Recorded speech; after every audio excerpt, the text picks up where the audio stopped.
bienvenue sur FIF, le podcast qui se demande fallait-il le faire, spécial Noël. Un petit épisode court pour que Alan, Emric et moi-même vous parlions de quelques films qui nous ont bien plu cette année 2023. Ho ho ho.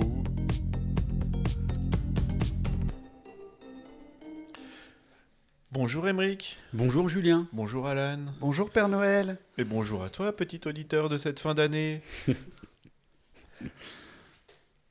Pour les fêtes et pour les vacances, on vous propose un petit épisode sur des échanges qu'on a pu avoir tout au long de l'année, sur des films qui nous ont plus ou moins plu ou moins plu, des recommandations, enfin, du partage en plus des épisodes qu'on peut vous faire d'habitude, ce qui vous permettra de patienter notre retour à la rentrée. Un petit épisode libre, tranquillou. Voilà. Bon, organisé, structuré. Donc, est-ce qu'on le fait en petit tour de table? Emric, tu veux commencer? Tu proposes un film. Alan, tu enchaînes. Est-ce que vous avez envie d'avoir des films à Noël, par exemple? Vous allez commander des films au Père Noël? Si vous aviez un film à commander au Père Noël? Moi, je veux bien commander mon premier court-métrage. Le faire, toi? Oui. Ouais, d'accord. Ouais, Ok. Stylé. Donc vous deux, Ouais. et puis du matos, et puis un peu des sous. Voilà ce Ouais. que je voudrais pour Noël. Bon, Enfin, vous deux, je vous ai déjà. Hein. Vous êtes là, c'est chou. Mais non, c'est ça. Un peu de budget, un peu de matos, comme on dit dans le Des fois, jargon. on peut filmer même avec pas grand-chose. Hein. Alors, Il suffit de se lancer, hein, ok, souvent. je la refais. Je ferme les yeux, je suis concentré. Cher Père Noël, j'ai été très très sage cette année. Alors, pour la Noël, j'aimerais du temps avec mes amis. Tout simplement. Je demande pas grand-chose. Ça va pas te coûter trop d'argent. Bon, alors à moi. Cher Père Noël, j'ai été très très sage cette année et sous mon sapin, j'aimerais du temps. Je crois qu'on aimerait bien tous du temps, en fait. C'est vrai que c'est pas mal. C'est là qu'Alan il demande une caméra de vous. Je voudrais une table de montage. Non, ça va, je l'ai déjà. Enfin, genre, une petite. Pardon? Non, enfin, un tout petit truc. Mais en même temps, ouais, T'as dit- maintenant que tu le dis... T'as dit j'en ai une petite. Pardon. Alors c'est la fin de l'année, on est tous très fatigués et je suis désolé. Alors, Ok. qui commence par son film? Par son film, c'est-à-dire... Bon, allez, j'y Ok. vais. Allez, Julien. Ouais. Vas-y. C'est ton idée en plus, c'est une très belle oui, idée voilà. cette histoire de. Je sais Film, même pas de quoi on parle. Mais ouais, ok. Alan, on est là pour donner envie à des gens de voir des films qui Voilà. nous ont Ah, plu. oh là là, oui. Ou de films de pas aller les voir. C'est ça. Comme Barbie, par exemple. Si vous deviez demander un film sous votre sapin cette année, je vous recommande franchement Donjons et Dragons. C'est Ah oui, tiens. le film grand public sorti cette année qui a pas eu le succès au ciné, mais qui commence à prendre une petite notoriété parce qu'il est quand même vraiment bien. Il est cool, c'est exact. Ouais. Il a réussi là où dans Warcraft on avait pu ne pas être d'accord. C'est sur un univers qui est complètement construit et pour chaque scène du film ou événement dans le film, la bonne question est posée, celle du mais dans cet univers comment ça se passerait, et la réponse est la bonne réponse qui est adaptée à l'univers. Et donc c'est un vrai plaisir de le voir, de le revoir. Il était sorti en mars je crois et il était déjà cool au ciné et il est cool à voir en famille, avec des amis, seul. C'est le vrai bon film grand public de cette année pour moi. Ah, carrément. Et puis en plus, moi, il m'a vraiment fait l'effet d'un film Star Wars, quoi. Carrément à ce point-là, quoi. Enfin, mais un bon Star Wars, hein, évidemment. Évidemment. Pas les derniers. Voilà, le film qui te présente un univers que tu as envie de revoir, avec des personnages que tu découvres et que tu as envie de revoir. Enfin, et avec ce film d'aventure, voilà, qui est super cool à regarder. Ouais, non, une grosse réussite là-dessus. Le film qui peut enclencher des licences comme Star Wars, tu vois, comme le premier Star Wars. Non, super. Et surtout, c'était très très mal vendu. Mm. Je me souviens, au cinéma, on avait la PLV du film. Sur la PLV, on avait une sorte de dragon qui n'apparaît même pas dans le film d'ailleurs. Mais un dragon, tu sais, en 3D hyper moche qui rappelait le premier Donjons et Dragons, justement. Et enfin, il nous vendait ce film-là en rappelant l'ancien film qui était particulièrement loupé. Enfin, même la bande-annonce donnait pas hyper envie. On se disait, oula, ça a pas l'air bon. Et étonnamment, le film est très réussi. Mm. C'est, mais je crois pas qu'il ait beaucoup marché. En tout cas, en France, il n'a pas marché. Je crois qu'aux États-Unis, il a fait ses entrées, hein, il me semble. Hmm. Mais clairement, ouais, regardez Donjons et Dragons, c'est une bonne pioche. Suivant. Emmerich? Allez, moi je vous recommande aussi sous votre sapin le film Ghosted, Ghosted, de Dexter Fletcher. C'est avec Ana de Armas et Chris Evans. Et en fait, c'est une comédie romantique d'espionnage. Ana de Armas et Chris Evans vont se rencontrer, se plaire, passer la nuit ensemble. Et puis elle va disparaître en lui faisant croire qu'elle est éditrice. Et en fait, elle n'est pas si éditrice que ça. Ah, d'où le titre Ghosted, et il s'est fait ghoster. Exactement, Ok. sachant que lui, il est très, pas envahissant, mais voilà, il a tendance à lui envoyer 50 messages en disant t'es où, je m'inquiète, salut, je pense à toi, bisous. Ok, et en fait, les deux à l'écran, ça marche super bien en fait. Dexter Fletcher, c'est celui qui a fait Rocketman et Arnaque, Crime et Botanique par exemple. Ah, cool. Et ça marche. Enfin, il y a une super belle chimie entre les deux acteurs. Et Ana de Armas, je vous le disais en off tout à l'heure, tout le film, t'as envie de lui faire un bisou sur la joue, elle est si chou. Et Chris Evans, t'as envie de le croiser dans la rue, lui faire un gros câlin et se dire viens, on va boire un coup. Oui, bon, ça en même temps. Ouais. Tu vois, enfin, mais les deux, ils ont une sympathie et enfin, ça marche, vraiment, ça marche bien. Ana de Armas avec un fusil automatique, ça marche, on l'a vu dans le James Bond. Oui. Ah, quelle scène incroyable de James Bond. Enfin voilà quoi, ça marche. Tout ce qu'elle fait, ça marche en vrai. Et Chris Evans, ça peut autre chose près pareil. Donc j'ai vraiment passé un super moment devant Ghosted. On, y a- on se laisse porter vraiment. Enfin, encore une fois, c'est une histoire qu'on a déjà vue. C'est deux personnes qui sont pas du tout du même monde, mais qui se plaisent et qui du coup vont essayer de faire quelque chose ensemble. Et puis il y a une mission derrière, mais ça marche très très bien. Je vous recommande. D'accord, mais je crois que j'avais vu des avis un peu négatifs sur ce film. Tu te calmes. Non, mais il me semble comme ça. Tu te fais beaucoup avoir par X, toi. Non, faut je suis arrêter, plus Twitter. sur Twitter. Je n'appellerai pas ce truc I et machin. Quelle horreur. Et c'est à cause de ça que je suis plus dessus d'ailleurs. Non, mais sérieux quoi. À vous, Alan. Mais on peut pas l'avoir sous le sapin ce film parce que ou alors faut un abonnement Netflix, non? Il est sur Netflix, Ghosted. Je sais plus où je l'ai vu. Je crois. Ou sur Prime. Enfin, je crois qu'il est c'est un film qui est sorti sur une plateforme en fait. Apple peut-être. Je sais pas. Bon. Demandez un. Allez voir sur justwatch.com. C'est assez pratique pour trouver où sont diffusés les films. Moi, ce que j'ai aimé cette année, c'est très récent, et puis parce que j'ai mauvaise mémoire et j'oublie ce que j'ai vu dans l'année. Ne me dis pas Final Cut. Ne me dis pas Final Cut. Je coupe ton micro, je m'en fiche. J'ai le doigt dessus, regarde. Ouais. On bidourait Non, avec ce qu'il a dit dans les autres épisodes pour monter un vrai nom de film, tu vois. Ah. Non, ce sera quand même. Non, mais là, du coup, vous pouvez pas le voir parce il sera pas sorti encore en DVD et puis il est plus au cinéma. Mais c'est Mars Express. Qui est Tu nous en bien as parlé. sûr. Exact, Ouais. tout à fait. qui est un dessin animé français sorti récemment, fait par le mec qui a fait la série The Last Man. Et c'est une petite pépite ce Mars Express. Mais C'est quelle un idée aussi, super film SF quoi. c'est sorti ciné qui une semaine ou avec des séances raisonnables et après en milieu d'après-midi. Non, même la première sortie, il n'y avait pas des séances raisonnables, il y avait 2 séances qui se couraient, une en début d'après-midi, l'autre le soir, enfin trop tard. Non, il y a des super films français comme ça qui sortent et on les met complètement à côté quoi, parce qu'effectivement en France, je sais. On dit que les Français n'aiment pas la SF, mais c'est faux quand tu vois le nombre de personnes qui vont voir Avatar. Je sais pas. On a des bons films comme ça qui ont mis du temps à se faire en France et tout, et on les met pas en avant dans les multiplex français. On préfère mettre en avant des Kev Adams ou des films hollywoodiens de Disney, de Marvel. Enfin, je comprends pas. À un moment donné, faut aussi. C'est, ouais, voilà. L'exploitation cinéma, il est là aussi.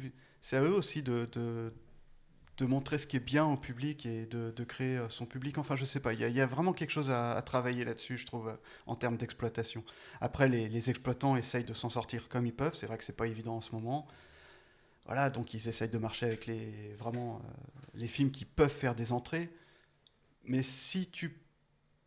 Ah, je sais pas, il y a quelque chose qui cloche dans l'exploitation, ça m'agace beaucoup. Et effectivement, voilà, ce genre de film comme Mars Express, je crois qu'il a quand même eu un petit peu de public, hein, je crois qu'il a marché un petit peu, mais qui est passé un peu trop vite à la trappe, alors que c'est un incroyable film français. C'est le Ghost in the Shell français. Euh, il a réussi son coup, le réalisateur, je sais plus son nom, j'ai oublié là comme ça, je crois, peut-être Perrin, ouais, je sais plus, je veux pas dire une bêtise, mais il a réussi son coup, il a fait un vrai film SF français qui peut marquer dans le temps, quoi. Et c'était vraiment génial. Eh ben, je vais rebondir sur C'est ton Jérémy film. Perrin. Ouais, Jérémy Ouais, Perrin, donc ok. c'était bien ça, Perrin. Ok. Ah, tu es cherché, très bien. Super boulot sur ce film. Je vais rebondir sur ton côté SF. Et je vais revenir aussi sur Donjons et Dragons pour faire le lien avec Chloé Coleman, qu'on a retrouvé cette année dans 65. Alors lui, c'est le film que je recommande pas, pour le coup. Il est très vendeur, hein. Ah, le film était incroyablement A- vendeur. Adam Là, pour le coup, Driver, la bande-annonce des était... pistolets laser, Ouais, des dinosaures, des vaisseaux spatiaux, le truc ça qui avait donnait l'air tellement incroyable. envie. Ouais. Donc je sais pas à qui conseiller ce film. Mais en tout cas pas aux gens qui aimeraient voir des dinosaures se battre contre Adam Driver avec un pistolet laser. C'est pas du tout le propos. Et là pour le coup, autant que Chloé Coleman, elle est très bien dans Donjons et Dragons, autant là, il n'y a pas trop d'intérêt dans sa présence, de sa présence dans le film. Donc celui-ci, voilà. Non, mais c'est ça, rien que ça, c'est con en fait. Il aurait dû être tout seul à essayer de survivre. Je veux dire, le film aurait même mieux marché comme ça que cette relation qui n'a pas l'air de fonctionner. J'ai pas encore vu le film, mais j'en ai vu pas mal de passages en fait. Mais enfin voilà. Mais c'est que, ouais, bref. Toi, tu l'avais vu, Emmerich, le Oui, 65, ouais. Et pareil, ouais, même avis. tout ce qui brille n'est pas or. Je dirais juste ça pour résumer ce film. Ouais. Ouais, c'est un petit acte manqué, ouais, c'est dommage. Ouais. Parce qu'il y avait vraiment moyen, quoi.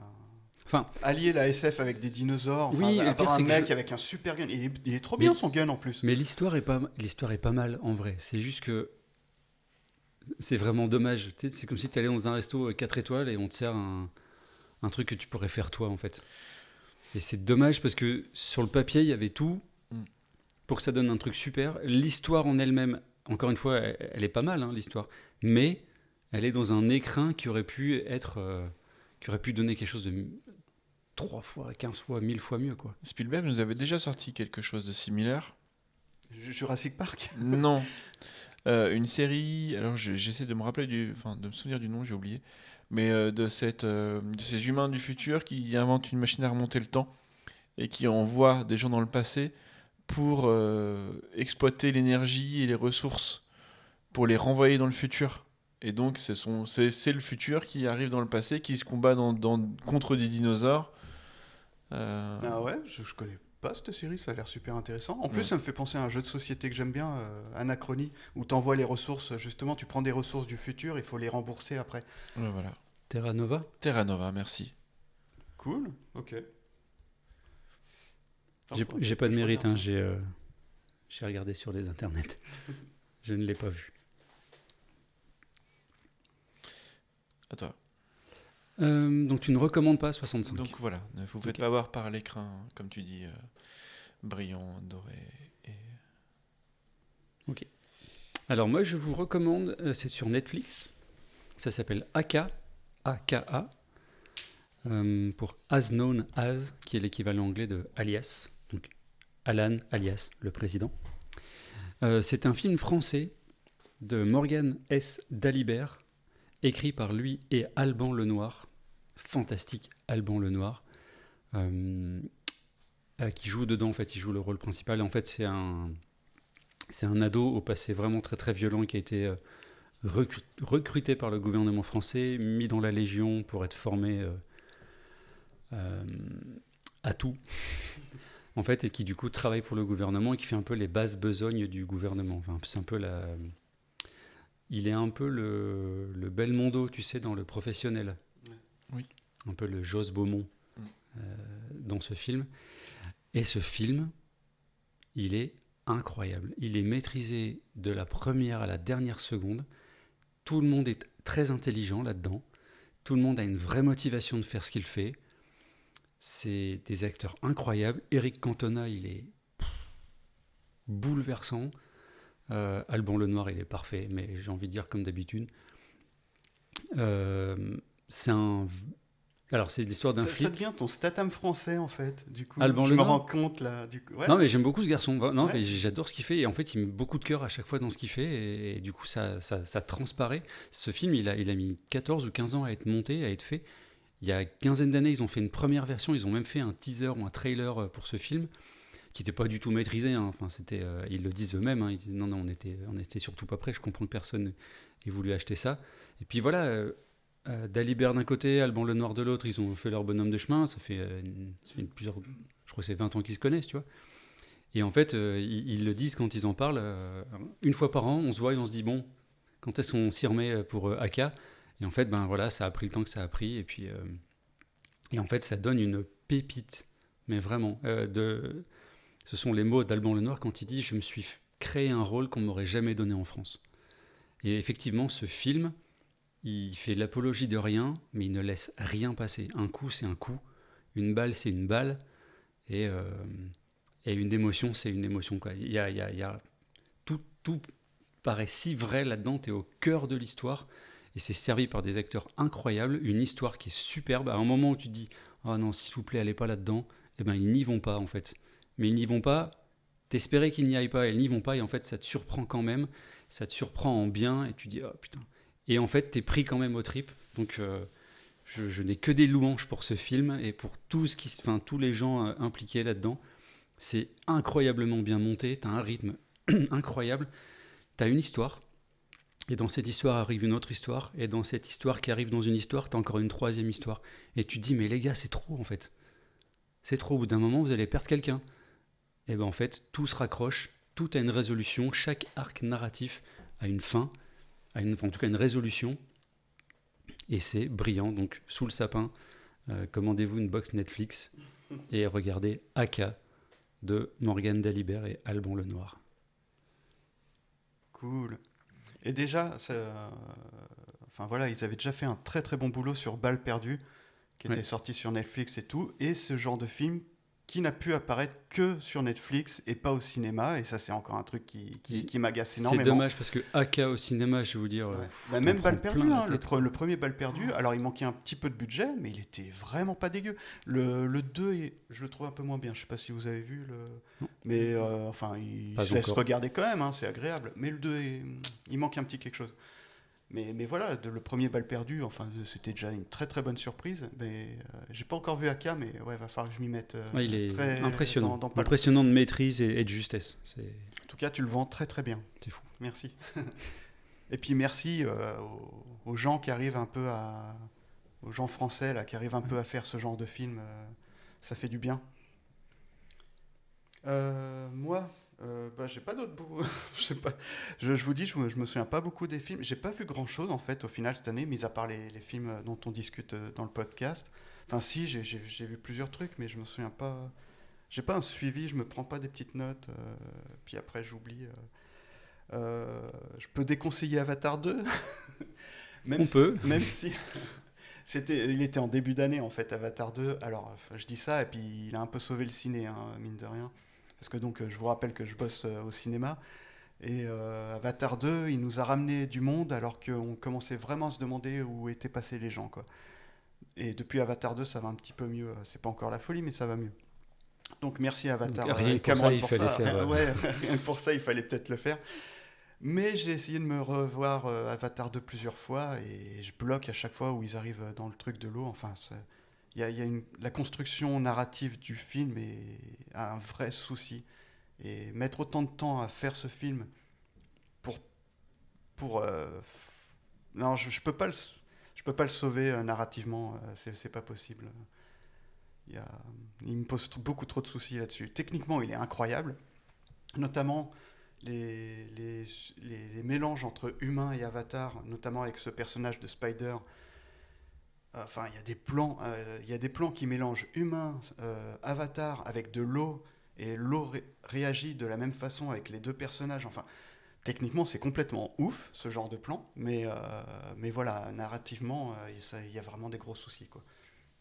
Et je me demande si le 3 va prendre. Il est en train de tourner le 3 et tout parce que le 2 a marché, mais j'ai peur que le 3 fasse un peu un bide.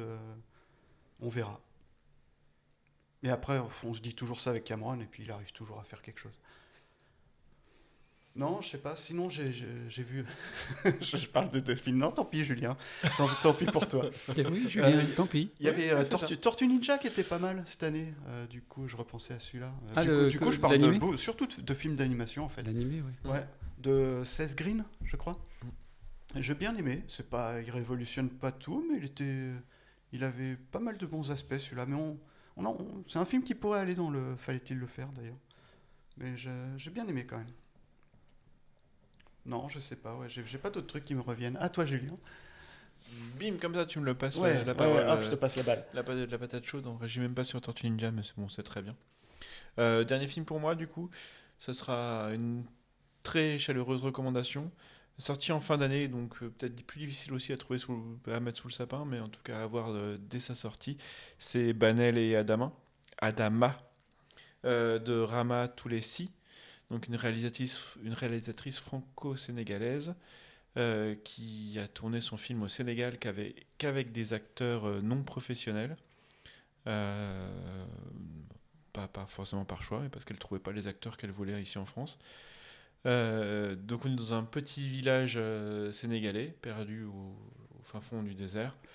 C'est une histoire d'amour entre le fils qui devrait devenir chef du village, qui est amoureux d'une fille qui, elle, aimerait s'enfuir du village, trouver une autre vie ailleurs.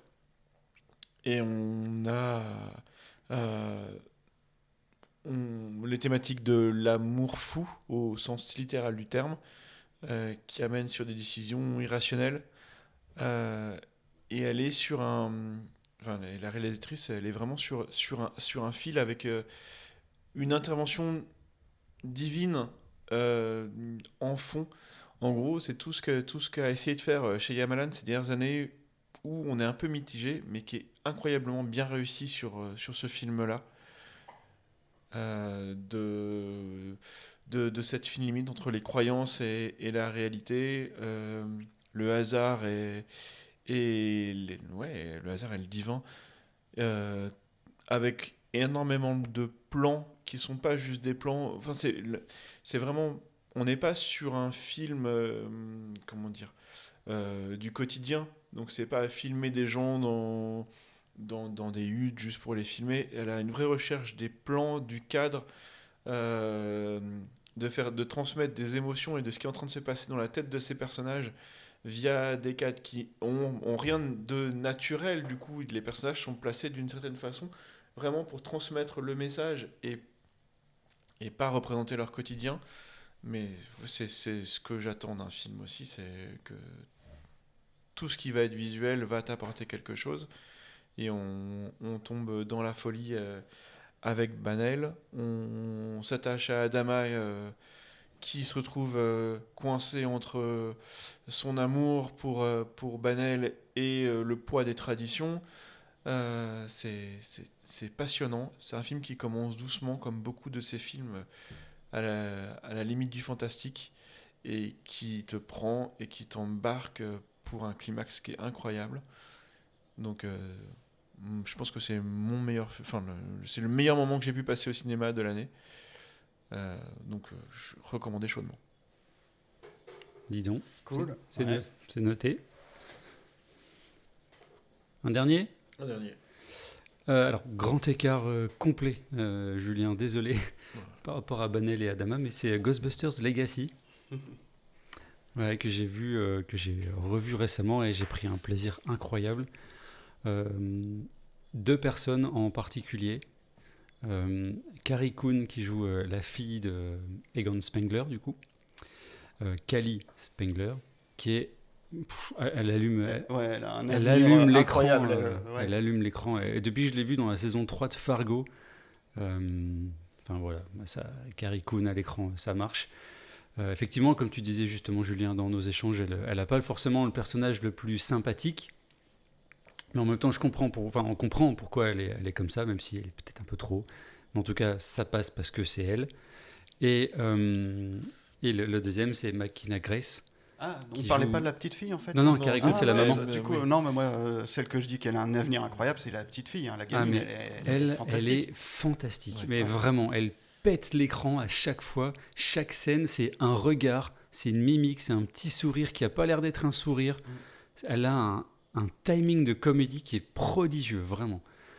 Au bout d'un moment, elle discute avec son prof, et son prof de tout, je sais pas en fait, géométrie, bref. Et il lui explique qu'il a mis il a essayé de trianguler des endroits pour trouver d'où venait un mouvement sismique. Et elle lui dit, vous avez utilisé 3 ? Donc il lui dit oui. Et genre, parce qu'il a bien saisi la vanne, il dit oui, je sais combien de côtés il y a un triangle. Et elle lui dit, j'avais peur que vous soyez obtus. Et là, elle lui fait un clin d'œil, mais vraiment, c'est super drôle. En fait, et du coup, il dit, ah, mais t'as fait une blague de géométrie ? C'est nul, mais c'est génial. Mais c'est nul. Enfin voilà, et elle est tout le temps en train de faire des vannes. Enfin, elle a physiquement et au niveau de sa manière de parler, elle a une rythmique, encore une fois, de comédie qui est vraiment incroyable. Elle est si drôle, cette fille. Et au-delà de ça, dans tout le film, en fait, il y a une vraie nostalgie sans être un copier-coller. L'histoire suit bien le premier. Il y a un vrai respect du premier film. Il y a une vraie volonté aussi de partir de ce premier film et de s'en écarter, de dire au revoir à certaines choses, dans le scénario, dans la mise en scène. Il y a du fanservice qui n'est pas forcément toujours très bien placé. Mais en même temps, Jason Reitman ne peut pas faire la suite du film de son père, Ivan Reitman, sans un minimum de fanservice. On l'aurait tous cloué au pilori s'il n'avait pas fait un minimum de... C'est pas faux. On est d'accord, donc voilà, il Bien l'a sûr. placé là où il a pu, c'est pas forcément... Voilà, bref. Il y a du fanservice, c'est normal, on lui pardonne bien volontiers. Mais en tout cas, je trouve que c'est un très très bon Ghostbuster, en vrai. Et c'est bien servi par des acteurs, il y a des actrices vraiment, vraiment folles. Et l'histoire est vraiment chouette. Et encore une fois, c'est un bel hommage et une belle suite au premier Ghostbuster. Donc, je recommande sous votre sapin le Et Ghostbusters on Legacy. a eu la bande-annonce À voir en VO. du 2 il y a pas longtemps. À voir en VO. Bah oui, À voir évidemment. en VO, ça, parce que les vannes de la bouche de McKinney Grace, ça n'est qu'en VO, forcément. Ouais, elle passe très bien en VF aussi. Tu te calmes.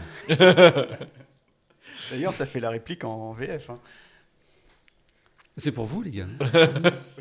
Ah, parce qu'on n'est pas capable de comprendre la vanne en VO, c'est ça? Ou c'est pour l'accessibilité de tous? C'est pour l'accessibilité. On est écouté par Ah des oui. jeunes enfants qui ne regardent pas des trucs en VO à la maison. Je blâme vos parents, les enfants. Hein, vous leur dites, j'aimerais regarder des trucs en VO, s'il vous plaît. J'aimerais devenir bilingue de manière fluide et dépassionnée et désintéressée. Et sans la pression d'avoir Encore une une note. fois, la VO, c'est pas de langue. C'est une multitude de langues. Tout à fait. En plus. Ouais. Tout à fait. Banel et Adama, il est en français, d'ailleurs. Non, il est dans un dialecte sénégalais. Trop bien. Oh, cool. Parfait. Chaud. Parfait. Parfait. Et Bon, on a la bande-annonce du Ghostbuster 2 que tu n'as pas regardé, j'imagine. tout à fait, je n'ai pas Et, regardé. mais Je qui ne est regarde pas les vraiment bandes annonces. prometteur. Je sais pas ce que t'en penses, mais justement après ce premier film plutôt réussi, là, Avec les mini marshmallows, les bibonums marshmallows petits. dans, comme ça. dans, dans le Ça, premier c'est dans film. le- Alors ça j'aime pas. ça, c'est dans le premier par Legacy, contre. Ça, j'aime pas du tout cette référence. Parce que Mhm. je trouve que ça sort de nulle part. Bah, ils sortent d'un paquet Ah oui. de marshmallows, je vois pas ce qu'il te faut. Ouais, non, ça c'est vraiment T'imagines du... les crocodiles Haribo qui Ça, c'est sortent vraiment en du crocodile, truc c'est placé, ça. histoire de rappeler le bibin. Non, ça c'est J'ai vraiment le truc que parlé j'aime du pas. fan service un peu, voilà. Voilà. Ouais. Et donc, ah non, c'est la glace qui arrive. Oui, non mais spoil pas à Emmerich. Je crois que c'est dans le titre. Ice Age Coming ou un truc comme ça. Bon, bah ça va alors. Donc là, Ouais. c'est gentil, mais là, le titre. Oui, et puis je pense que sur l'affiche, on devrait En y plus, voir je pense aussi, qu'on va. Ouais. Mais plutôt Oui, et prometteur, hein, franchement. prometteur, mais il a l'air beaucoup plus sombre que ce qu'on a pu avoir. Ouais, puis là, il Donc, fait plus Ghostbuster aussi des premières heures. Ouais. Mais avec justement peut-être ce que le premier film a apporté de nouveau. Et enfin, moi, ça me donne vraiment très envie de le voir. Ouais, clairement. Il peut retraumatiser une génération, celui-ci. Ouais, trop Donc bien. c'est bien, parfait. C'est parfait. Ouais. Vous en avez encore un? Moi, je crois que cette année, en fait, c'est cette année que j'avais vu Ultraman. Oui. Non ouais, c'est ça. C'était tellement bien. Je vous conseille de voir Ultraman. Enfin, Shin Ultraman, en fait. Je vous conseille de regarder toute la trilogie des Shin de je sais plus le nom du réalisateur. C'est sûrement trop compliqué à dire. Mais il y a Shin Godzilla, Shin Ultraman et Shin Kamen Rider. Et vraiment, ça, c'est vraiment des films à voir Prenez pour des notes, votre hein, Julien. culture. Prenez des notes pour le site internet.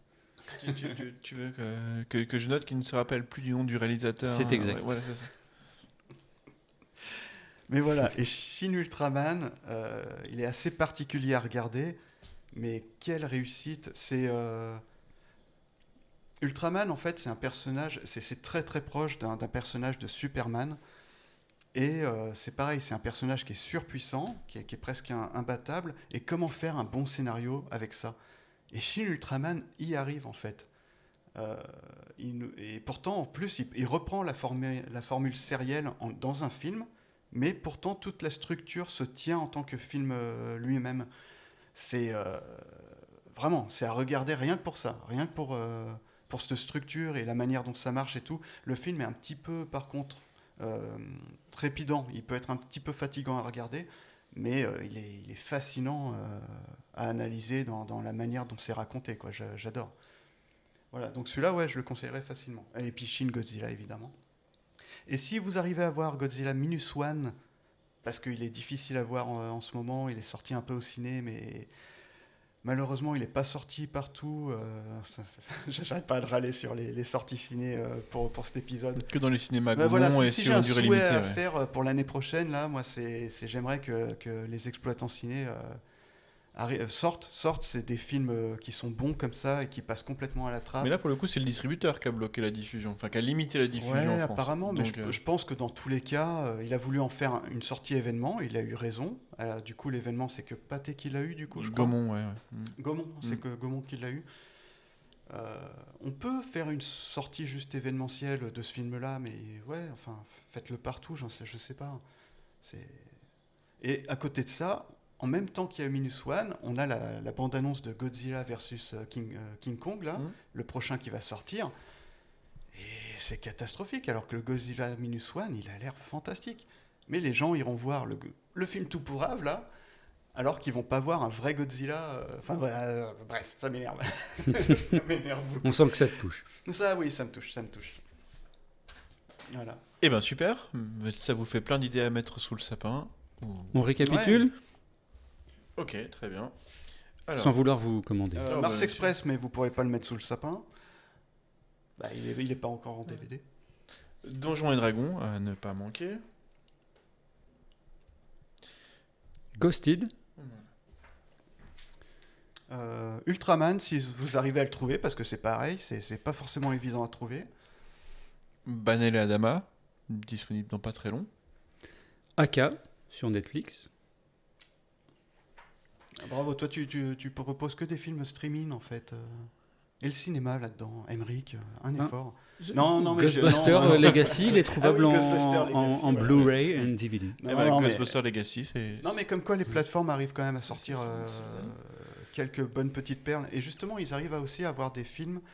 Au cinéma, en ce moment, on a soit des films très bas budget, soit des films gros budget, en fait. On a vu qu'il n'y a plus de sorties DVD, etc. Ça pose des soucis aussi en termes d'investissement budgétaire pour faire des films. Et bah, heureusement, entre guillemets, que les plateformes sont là, parce qu'elles permettent ces films de moyen budget, en fait, en quelque sorte. Qui, normalement, se retrouvaient... cet Direct investissement, de DVD, voilà, se retrouvait surtout cet investissement rapporté en termes, sur les DVD, sur les sorties DVD. Mais maintenant, c'est tout dématérialisé et c'est compliqué. C'est un peu compliqué. En tout cas, merci de nous avoir écoutés. Merci. Passez de bonnes fêtes. Oui. On se retrouve dans 15 jours, normalement, si tout va bien, à la rentrée. Profitez, prenez soin de vous. Merci Emery, bonne fête. Merci, messieurs. Bonne fête Merci à vous. Anne. Bonne fête. Salut. Bonne fête à Merci. tous.